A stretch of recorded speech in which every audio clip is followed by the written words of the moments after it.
नमस्कार दोस्तों, Mannu short hand classes में आपका हार्दिक स्वागत है। दोस्तों, आउटलाइन व पीडीएफ के लिए आप हमारे टेलीग्राम चैनल को ज्वाइन करें। डिक्टेशन स्टार्ट होगी 90 शब्द प्रति मिनट ठीक 3 सेकंड बाद। स्टार्ट।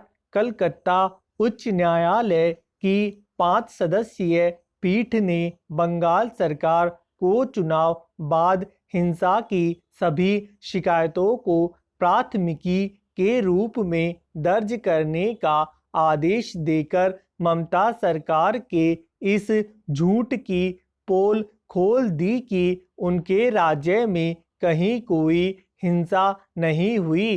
कलकत्ता उच्च न्यायालय का फैसला यह भी बताता है कि बंगाल पुलिस ने पीड़ितों की शिकायतों को सुनने से इनकार किया।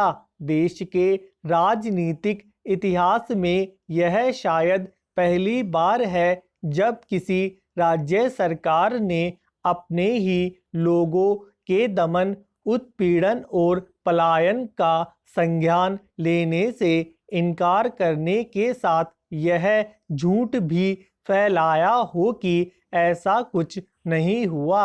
यह अच्छा है कि कुछ देर से सही ममता सरकार हिंसा की इन भयानक घटनाओं पर पर्दा डालने की जो बेशरम कोशिश कर रही थी उसमें नाकाम भी हुई और बेनकाब भी।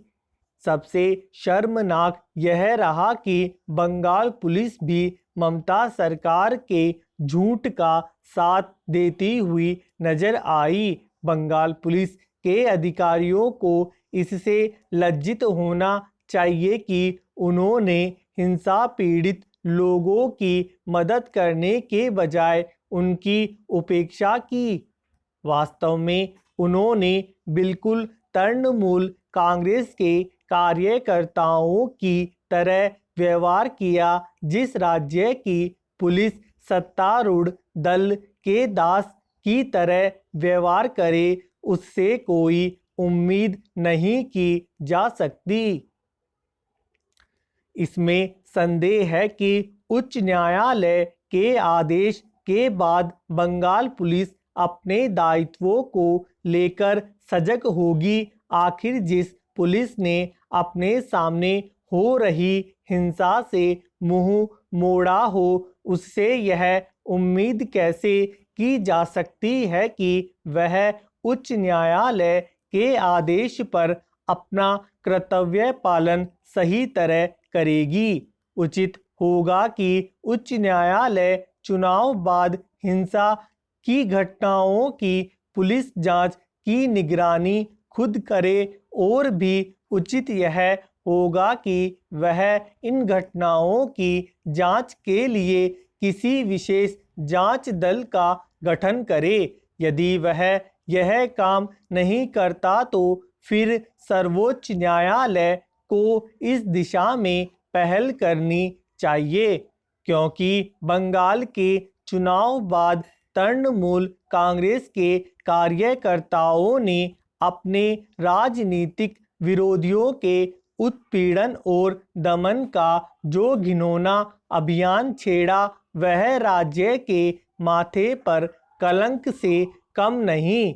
इस दौरान लोगों को मौत के घाट उतारा गया और घरों दुकानों में आगजनी के साथ दुष्कर्म भी किए गए। यदि चुनाव बाद हिंसा के लिए जिम्मेदार लोगों और उन्हें संरक्षण देने वालों को जवाबदेह नहीं बनाया गया तो फिर बंगाल में राजनीतिक हिंसा का दुष्चक्र थमने वाला नहीं है। इस तथ्य की अनदेखी नहीं की जानी चाहिए कि तृणमूल कांग्रेस ने राजनीतिक विरोधियों को डराने, धमकाने और उन्हें कुचलने के मामले में वही तौर तरीके अपना लिए हैं जो वाम दलों ने अपना रखे थे। दिल्ली की सीमाओं पर स्थित टोल नाकों पर व्यावसायिक वाहनों के लिए रेडियो फ्रीक्वेंसी आइडेंटिफिकेशन डिवाइस अनिवार्य करने की कोशिशें कामयाब नहीं हो पा रही है, जो निराशाजनक है। धन्यवाद।